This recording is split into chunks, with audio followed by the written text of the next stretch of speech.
Our top stories tonight include an update on the Clemson Reflection Pond renovations, Elon Musk's attempt to buy ChatGPT, and a recap of the 2025 Critics' Choice Awards. News nationally to locally, this is Clemson News Now.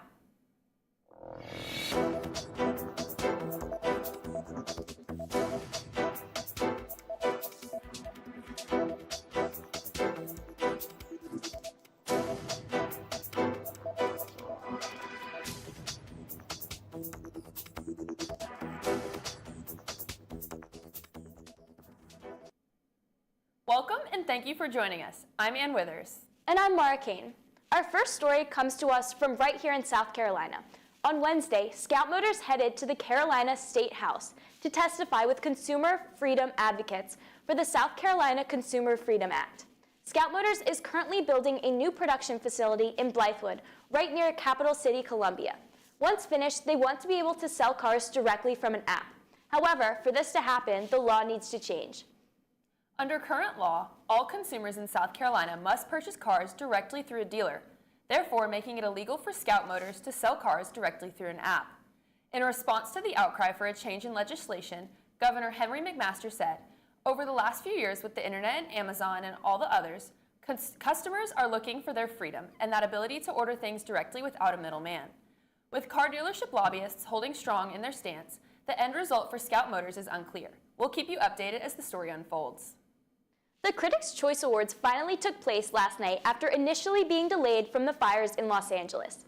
This event was hosted by comedian and actress Chelsea Handler. Throughout the night, she landed many pop culture jokes, including jabs at Justin Baldoni and Blake Lively in light of their recent legal battle. The movie Conclave came into the night with the most nominations at a total of 11. However, the movie only walked away with 2 awards. Amelia Perez, The Substance, and Wicked all tied for the most Critics' Choice Awards this year with 3. The most unexpected win of the night came when Andorra took home the award for Best Picture. Many people reported that the larger studio films were expected to win over a lower budget film like Andorra. The Critics' Choices are often a precursor to the Academy Awards that will take place next month, which we look forward to tuning into. We now go to Jordan and our sports department for all the latest Clemson sports updates. Well, Tigers, it has been a thrilling week for Clemson sports, starting with tennis. The Clemson women's team is on fire, defeating number 22 South Carolina 4-1 in a riveting match on Tuesday night.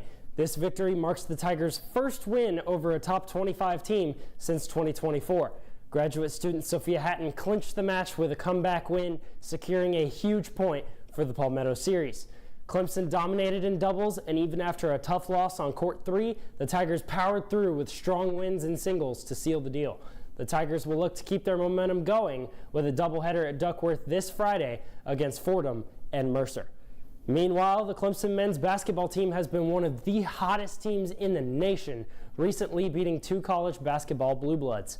Their first major takedown was against Duke this past Saturday, in a back-and-forth fight in Littlejohn Coliseum where the Tigers defeated the Blue Devils 71-67. And the Tigers followed that up with a dominant win 85-65 over North Carolina on Monday night. The 20-point margin was the largest ever against UNC in Clemson history. Victor Locken led the charge with 22 points and a season-high 5 blocks. Chase Hunter and Jaden Zachary combined for 35 points, leading a backcourt that was simply unstoppable. The Tigers' offense clicked with a huge run before the first half came to a close, and they never looked back. Now they look to continue their hot streak in Tallahassee against the Florida State Seminoles on Saturday at noon.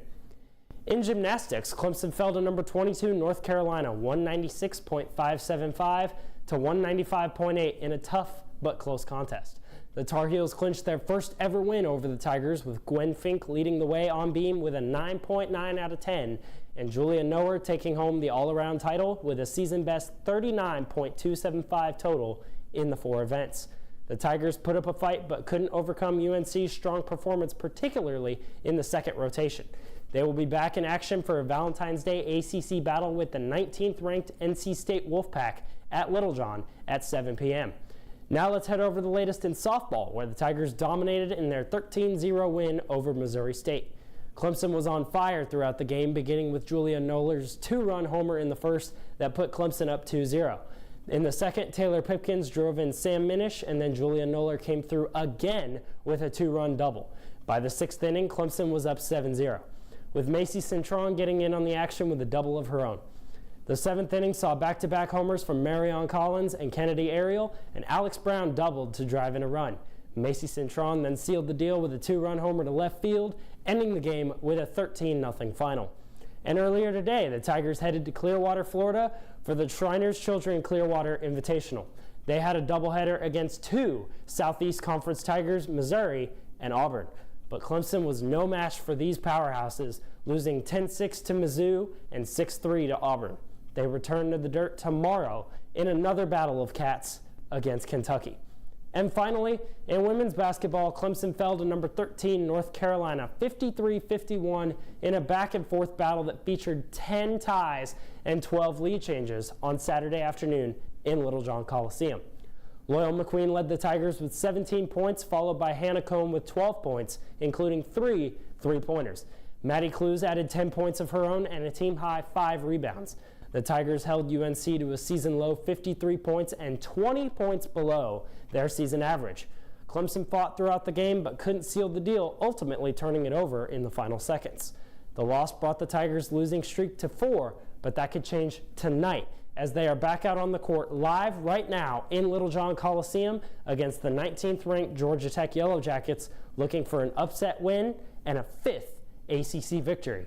Stay tuned for more Tiger action and don't miss out on all the excitement coming up this weekend. Back to you, Mara. Thank you, Jordan. As students came back to Clemson for the spring semester, they were welcomed back to campus in utter shock when passing by the heart of campus. On January 20th, the reflection pond in front of Cooper Library was drained and cleaned to prepare for construction on the pond and its surrounding areas. The university plans to demolish the existing sidewalks and walls surrounding the area by accessing it through the reflection pond. They also plan to fill in the southwest corner of the pond to help with pedestrian traffic flow, as well as create an outdoor learning space and a study space under the Cooper Library Bridge. Additionally, new security cameras and acorn lights will be added to improve student safety. The pond will not be refilled until construction is expected to finish in early May. Elon Musk is heading a group of investors to purchase OpenAI, the nonprofit company behind artificial intelligence technology such as ChatGPT. Together, Musk and his fellow investors have prepared an offer of $97.4 billion. The offer is at odds with current CEO Sam Altman, who took control of OpenAI in 2019 after Musk left the company as a co-founder of the startup in 2015. Musk stated that he intends to merge OpenAI with his xAI venture in hopes of supporting an open source philosophy. Altman rejected Musk's offer promptly via X, saying, "No thank you, but we will buy Twitter for $9.74 billion if you want." Altman's facetious answer intentionally used the previous name for Musk's platform X and moved the decimal on Musk's offer to solidify his intentions to maintain leadership of OpenAI.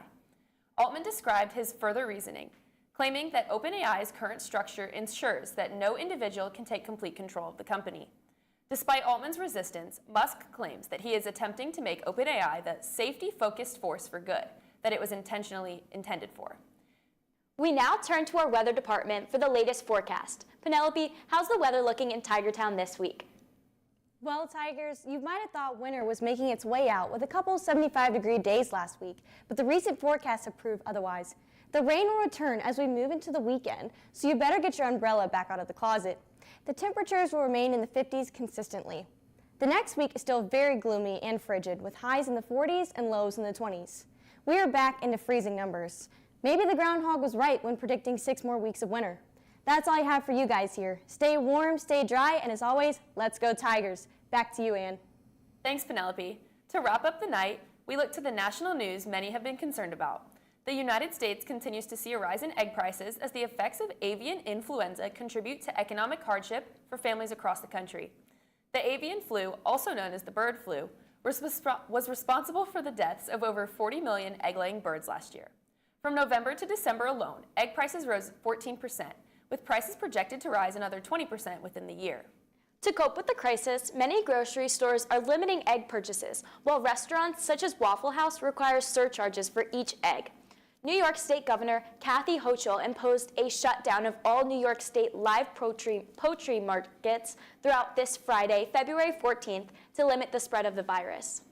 Egg prices experienced a major spike around September of 2024 and are currently on an even higher rise, with the NBC model showing a jump from about $4 per dozen in early November to almost $5.30 near the end of January.